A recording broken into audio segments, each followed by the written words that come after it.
soña mboolem we andoona yee de yonto yo saño den o soño no liggéeyal ne liggéeyoona Serigne Abdou Lahad fane andoona yee o xof na andani no njambaar fa liggéey fo maak te re mene Serigne ɗume a fook a ɗu a jaboot a heli fop manam a jiriñ fop oxu anduna fo oxu anderuna a jiriñangi kono o xene o te i liggéeyo te ngoye mene pour liggéeyano kon kene i mbarte sant roog a paax a paax ñaana roog oxe saqna fop ke andoona te tam le me te ref liggéeya nene roog a fadatinin bo fi te ka kawena njort den barke Khadim Rasol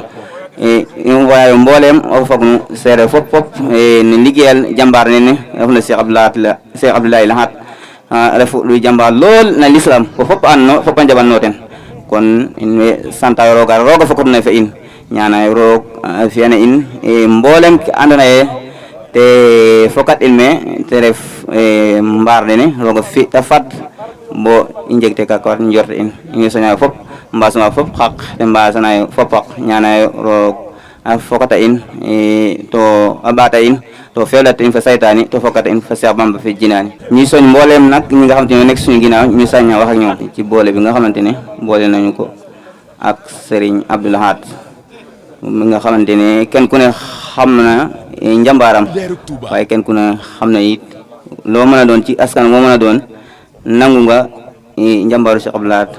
ak gëm yàlla ak liggéey yu rëy yi nga xam ne def na ko fi suñu borom boole ñu ak moom ba ñu koy liggéeyal ñu boole ñu ak ña koy liggéeyal loolu jara sant yàlla bu baax a baax mu nekkoon fii sañcoon dëkk bi bootoon fi ñëpp boole woon njaboote yëpp mos tax xamee benn xeet dafa boole woon njaboote xeet yi yëpp nekkoon jàmbaar ci lislaam nekkoon jàmbaar ci lépp kon kooku ku ñu woo ne la kaa ñu liggéeyal ko war ngaa sant yàlla ndax bu nekkoon feneen ci yeneen dëkk lu mu sori sori dañoo war a dem fekke ko nga liggéeyal ko kon nag ñu ngi sant yàlla bi nga xamante ne suñu borom boole nañu ak ñi dëkk ak moom loolu mot naa sant yàlla kon liggéeyal jàmbaar yooyu asalaamaaleykum wa rahmatullahi wa barakaatu. bul yem ci yow dong soñal ñëpp bu baax